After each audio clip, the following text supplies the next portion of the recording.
ಯಥಾವತ್ತಾಗಿ 20 ಕ್ವಿಂಟಾಲ್ ಜೋಳ ಖರೀದಿಗೆ ರೈತರ ಆಗ್ರಹ. ಸೈರಗುಪ್ಪ ನಗರದ ಕೃಷಿ ಉತ್ಪನ್ನ ಮಾರುಕಟ್ಟೆಯಲ್ಲಿ ಜೋಳ ಖರೀದಿಯಲ್ಲಿನ ವ್ಯತ್ಯಾಸವನ್ನು ವಿರೋಧಿಸಿ ರೈತ ಮುಖಂಡರು ಹಾಗೂ ನೂರಾರು ರೈತರಿಂದ ಪ್ರತಿಭಟನೆ ನಡೆಯಿತು. ಪ್ರತಿಭಟನಾ ಸ್ಥಳಕ್ಕೆ ಆಗಮಿಸಿದ ಶಾಸಕ BM ನಾಗರಾಜ್ ಅವರು ಮಾತನಾಡಿ, ಸರ್ಕಾರದ ಆದೇಶದಂತೆ ಈಗ 10 ಕ್ವಿಂಟಾಲ್ನಂತೆ ಖರೀದಿ ಮಾಡಲಾಗುತ್ತಿದೆ. ರೈತರು ತೊಂದರೆ ತೆಗೆದುಕೊಳ್ಳದೆ ನಿಮ್ಮ ಜೋಳವನ್ನ ಬೆಂಬಲ ಬೆಲೆಯಲ್ಲಿ ಮಾರಾಟ ಮಾಡಬೇಕು. ಈ ಹಿಂದೆ ನಡೆದ ಅವ್ಯವಹಾರಗಳನ್ನ ಅಧಿಕಾರಿಗಳೊಂದಿಗೆ ಚರ್ಚಿಸಿ ಅದನ್ನ ಸರಿಪಡಿಸುವ ವ್ಯವಸ್ಥೆಯ ಜವಾಬ್ದಾರಿ ನಮ್ಮದಾಗಿರುತ್ತದೆ ಎಂದರು. ಇದಕ್ಕೆ ಆಕ್ರೋಶ ವ್ಯಕ್ತಪಡಿಸಿದ ರೈತರು, ನಾವು ಈಗಾಗಲೇ ನಮಗೆ ಲಾಗಿನ್ನಲ್ಲಿ 20 ಕ್ವಿಂಟಾಲ್ನಂತೆ ಆದೇಶವಿರುತ್ತದೆ. ಆದ ಕಾರಣ ಜೋಳವನ್ನ ಕಳೆದ ಹಲವು ದಿನಗಳಿಂದ ಲಾರಿ, ಟೆಂಪೋ, ಟ್ರ್ಯಾಕ್ಟರ್ ಮೂಲಕ ತಂದು ನಿಲ್ಲಿಸಿದ್ದೇವೆ. ಕಳೆದ 16ನೇ ತಾರೀಕಿನಿಂದ ಬರೀ 10 ಕ್ವಿಂಟಾಲ್ ಮಾತ್ರ ಖರೀದಿಸುವುದಾಗಿ ಅಧಿಕಾರಿಗಳು ಹೇಳುತ್ತಿದ್ದಾರೆ. ಇನ್ನುಳಿದ ಜೋಳವನ್ನು ಏನು ಮಾಡಬೇಕು ಎಂದು ಆಕ್ರೋಶ ವ್ಯಕ್ತಪಡಿಸಿದರು. ಮಾಜಿ ಶಾಸಕ MS ಸೋಮಲಿಂಗಪ್ಪ ಅವರು ಮಾತನಾಡಿ, ಇಲ್ಲಿಗೆ ರೈತರು ಮಳೆಯಿಂದಾಗಿ ತೊಂದರೆಗೊಳಗಾಗಿದ್ದಾರೆ. ಕೆಲವರಿಗೆ 20 ಕ್ವಿಂಟಾಲ್ನಂತೆ ಖರೀದಿಸಿ ಏಕಾಏಕಿ 10 ಕ್ವಿಂಟಾಲ್ ಖರೀದಿಸಿದರೆ ನಷ್ಟವಾಗುತ್ತದೆ ಎಂದರು. ಸ್ಪಷ್ಟೀಕರಿಸಿದ ಶಾಸಕರು, ಈ ಬಗ್ಗೆ ಸರ್ಕಾರ ಮಟ್ಟದಲ್ಲಿ ಮನವಿ ಮಾಡಲಾಗುವುದು, ಅಲ್ಲದೆ ಇಂತಹ ವ್ಯತ್ಯಾಸ ಮುಂದಾಗದಂತೆ ತಡೆಯಲಾಗುವುದು ಎಂದು ತಿಳಿಸಿದರು.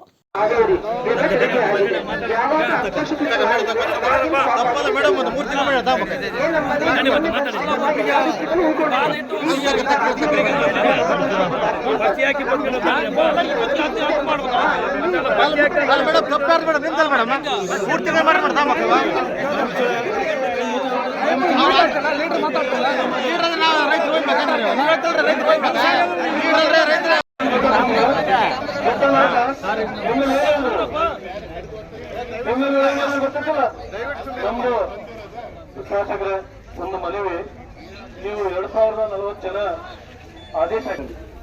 ಮತ್ತೆ ಈಗ ಫೋಟೋ ಮುಗಿತದು.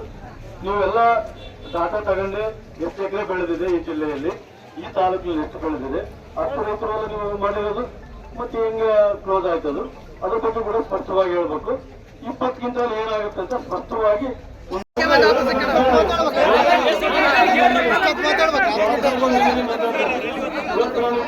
ಮಾಡ್ತೀನಿ ಅಂತ ಹೇಳಕ್ಕೆ ನಿಮ್ಮೆಲ್ಲ ಹೇಳ್ಬೇಕಾಗೈತೆ. ನಿಮ್ಮ ನೋಡಿ ನೀವು ಆಲೋಚನೆ ಮಾಡ್ರಿ. ಇವತ್ತು ಮಾನ್ಯ ಶಾಸಕರು ಮಾತಾಡಿದ್ರಿ, 20 ಕ್ವಿಂಟಲ್ ನಾವು ಕೊಡ್ತೀವಿ ಅಂದ್ರೆ ಏನ್ ತಂದಿಲ್ಲ ನಮ್ಗೇನು ಇವತ್ತು 10 ಕ್ವಿಂಟಲ್ ತಗೊಂಡು ಹೇಳ್ತಾ ಇದ್ದಾರೆ. ಆದ್ರೆ ಸ್ಪಷ್ಟವಾಗಿ ಮಾನ್ಯ ಶಾಸಕರು ಹೇಳಿಲ್ಲ, ನಾವು ಅವ್ರು ಹೇಳ್ತಾ ಇರೋದು ಬೇರೆ.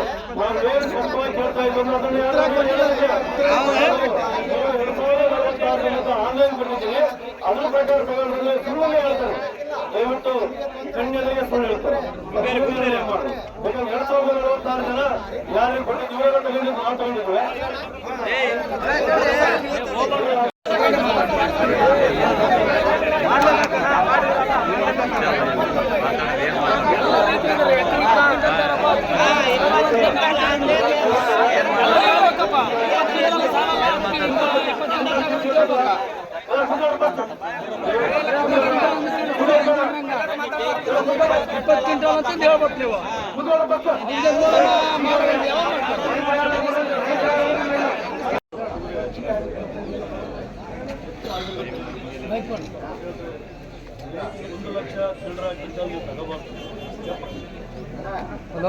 ನಮ್ಮ ತಾಲೂಕಿಗೆ ಮೇಡಮ್ ನೀವೇ ಕೊಟ್ಟಿದ್ದೀರಿ, ಮಾರ್ಕೆಟಿಂಗ್ ಸೊಸೈಟಿಗೆ ಎಷ್ಟು ಕ್ವಿಂಟಲ್ ಕೊಟ್ಟಿದ್ದೀರಿ ಹೇಳಿ, ಎಷ್ಟು ಜನಕ್ಕೆ ಆನ್ಲೈನ್ ಮಾಡಿದ್ರೆ ಹೇಳಿ.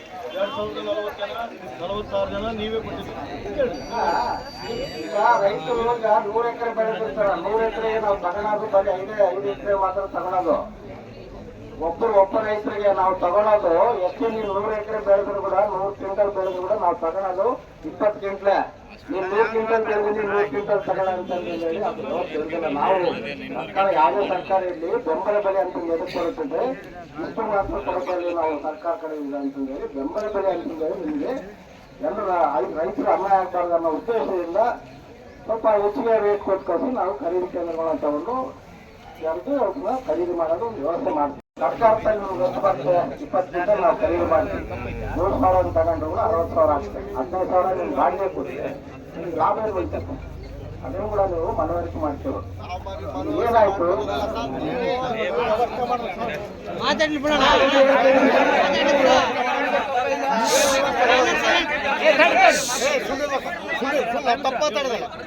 ರೈತರಿಗೆ ನೀವು ಮನವರಿಕೆ ಅದನ್ನ ನೀವು ಹೇಳ್ಕೊಳ್ಬೇಕು. ದಯವಿಟ್ಟು ನೀವು ಅದನ್ನ ಅನುಕೂಲ ಮಾಡ್ಕೊಳ್ಬೇಕಾಗಿ ಸರ್. ಇಲ್ಲಿ 3 ತಿಂಗಳ ಸರ್ ನಾವು ಹಣ ಮಾಡಿ 3 ತಿಂಗಳ ಸರ್. ಬುದ್ಧಿವಂತರಾಗಿ ವ್ಯವಹಾರ ಮಾಡ್ರಿ, ಯಾಕಂದ್ರೆ ನಿಮ್ಗೆ ಟೋಕನ್ ಕೊಟ್ಟಿರ್ತೀವಿ, ನಿಮ್ಗೆ ಫೋನ್ ನಂಬರ್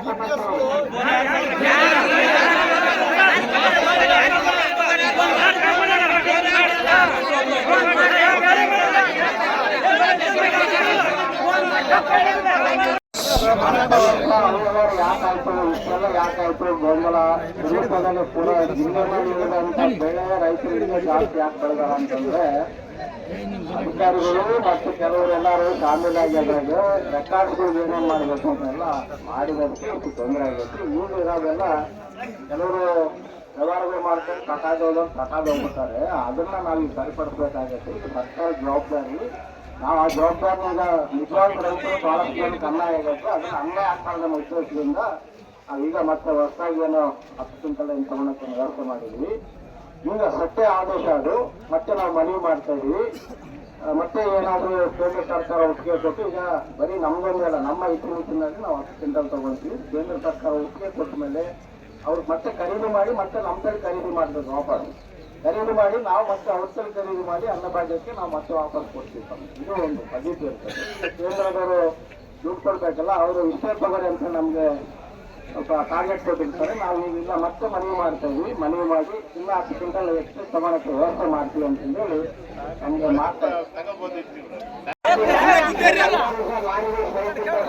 ತೊಂದರೆ ಆಯ್ತು. ಅದೇ ನಾರುಗಳು ಮಾಡಿರ್ತೀವಿ, ನಾವು ಬೇರೆ ನಾರುಗಳು ತಗೊಳಕ್ಕೆ ಅನುಕೂಲ ಆಗೋದಿಲ್ಲ. ಸ್ವಲ್ಪ ಸ್ಟ್ರೈಕ್ ಬೇಕು, ಒಂದು 50 ಆದಾಗ ಅದು ಕೂಡ ನಮಗೆ ತೊಂದರೆ ಆಯ್ತು. ಅದೆಲ್ಲ ಆದ್ಮೇಲೆ ಮತ್ತೆ ಬಹಳಷ್ಟು ಜನ ರೈತರಿಗೆ ಅಂತ ಮನವಿ ಮಾಡಿದಾಗ ಈಗ ಮತ್ತೆ ನಾವು ಲೇಬರ್ನ ಜಾಸ್ತಿ ಇಟ್ಕೊಂಡು ಮತ್ತೆ ಒಂದು 4 ಲಾರಿಗಳನ್ನ ಜಾಸ್ತಿ ಮಾಡಿ ಜಾಸ್ತಿ ಖರೀದಿ ಮಾಡೋಕ್ಕೆ ವ್ಯವಸ್ಥೆ ಮಾಡಿ ಈಗ ಖರೀದಿ ಆಗ್ತಾ ಇನ್ಮೇಲೆ ನಾವು 50 ಗಾಡಿ ತಗೊಂಡು ಪೂರ್ವ ಮಾಡಿಬಿಟ್ಟು ಮತ್ತೆ 50 ಗಾಡಿ ಬರ್ತದೆ. ಸ್ವಲ್ಪ ಅವರ ನೈತ್ಯ ಇತ್ತು ಸಿಗುತ್ತದಾಗ ಅದನ್ನು ಮುಂದಿನ ದಿನಗಳಲ್ಲಿ ಸರಿಪಡಿಸುವಂತೇಳಿ ನಾನು ಮನವಿ ಮಾಡ್ತೇನೆ. ಇವಾಗ ನಮ್ಮ ತಹಸೀಲ್ದಾರ್ ಸಾಹೇಬರಾಗಿರ್ಬೋದು, ಡಿಸಿ ಸಾಹೇಬರಾಗಿರ್ಬೋದು, ಅಡಿಷನಲ್ ಸಾಹೇಬರಾಗಿರ್ಬೋದು, ಆಮೇಲೆ ನಮ್ಮ ಅಧಿಕಾರಿಗಳಾಗಿರುವಂತಹ ಉಪಾಧ್ಯಕ್ಷರುಗಳಾಗಿರ್ಬೋದು, ಆಮೇಲೆ ನಮ್ಮ ಉತ್ತಮ ಮೇಡಮ್ ಬಹಳಷ್ಟು ಸಲ ಬಂದು ಮನವರಿಕೆ ಮಾಡಿಕೊಟ್ಟಿದ್ದಾರೆ. ಅವ್ರು ಕೂಡ ಸರ್ಕಾರ ಏನ್ ಮಾಡ್ತಾ ಇದೆ ಅಂತ ಕೂಡ ಅವ್ರು ಕೂಡ ತಮಗೆ ಮನವರಿಕೆ ಮಾಡಿಕೊಟ್ಟಿದ್ದಾರೆ. ದಯವಿಟ್ಟು ಈಗೇನೋ ತಲೆಮಾರಿಗೆ ಬಂದು ಖರೀದಿ ಅಂತಂದು 10 ಕ್ವಿಂಟಲ್ ಕೊಡೋಕೆ ತಯಾರಾಗಿದ್ರು. ದಯವಿಟ್ಟು ಗೊತ್ತು ಸರ್ಕಾರಕ್ಕೆ ಮುಂದೆ ನಾವು ಅನುಕೂಲ ಮಾಡಿಕೊಡ್ತೀವಿ ಅಂತಂದೇಳಿ ಮನವಿ ಮಾಡ್ತಾ ಇದ್ದೀವಿ. ಮುಂದಿನ ದಿನದಲ್ಲಿ ಮತ್ತೆ 10 ಕ್ವಿಂಟಲ್ ಹೆಚ್ಚು ಕೊಡೋಕೆ ಆಗಾಯ್ತು ಅಂತಂದ್ರೆ